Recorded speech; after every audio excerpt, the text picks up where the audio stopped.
ሰላም አለይኩም ወራህመቱላሂ ወበረካቱ ዶቼ እንዴት አደራችሁ? ደህና ናችሁ? እኔ ደህና ነኝ አልሐምዱሊላህ። ግን አንዳንዴ ራስን አፍርሶ ስለመገንባት አስባችሁ ታውቃላችሁ? ራሱን አፍርሶ የሚገነባ ሰው ምን አይነት ሰው ነው? ምን አይነት ሰው ቢሆን ደስ ይላችኋል? ራሷን አፍርሳ የገነባች ሴት ጀግና ሴት ናት።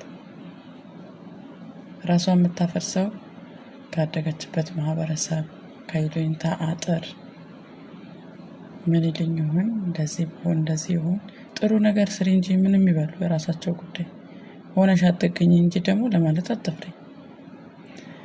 አንቺ ብቻ ራስሽ ላይ ለመስራት ሞክሪ።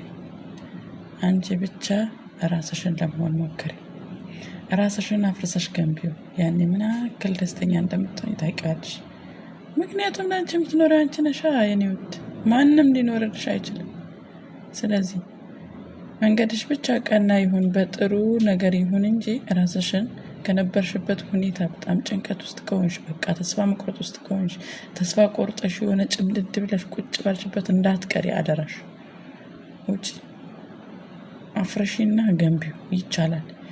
ያ ማለት ብር ስላለሽ ወይ ደግሞ የሆነ ነገር መሰሪበት ነገር ስላለሽ ቦታ ስለተመጃጀልሽ አይደለም። መጀመሪያ ከብር በፊት እቺን መገንባት ይበልጣል። ገንቢያት፣ አፍርሻትና ገንቢያት። እኔ እችላለሁ በይ፣ እኔ ጎበዝ ነኝ፣ እኔ አደርጋለሁ። ሞክሪ፣ ተግብሪ። አላማሽን ለማሳካት ብዙ ርቀት ሂጂ፣ ውደቂ፣ ተነሺ። ያኔ ራስሽን አፍርሰሽ ገነባሽው ማለት የኔ ውድ። ጊዜ ወደ ኋላ አይፈስም። የሰነፍ ቀጠሮው ነገ ነው። ጊዜን ማባከን ሕይወትን ማባከን ነው።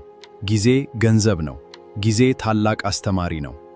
አስተዋይ ሰው ከስህተቱ ይማራል። ከማውራት ማዳመጥ ይበልጣል። ብልህ ሰው ነገን ያስባል። የሚያቅ ሰው አይጮህም። የተማረ ሰው መንገድ ይፈጥራል።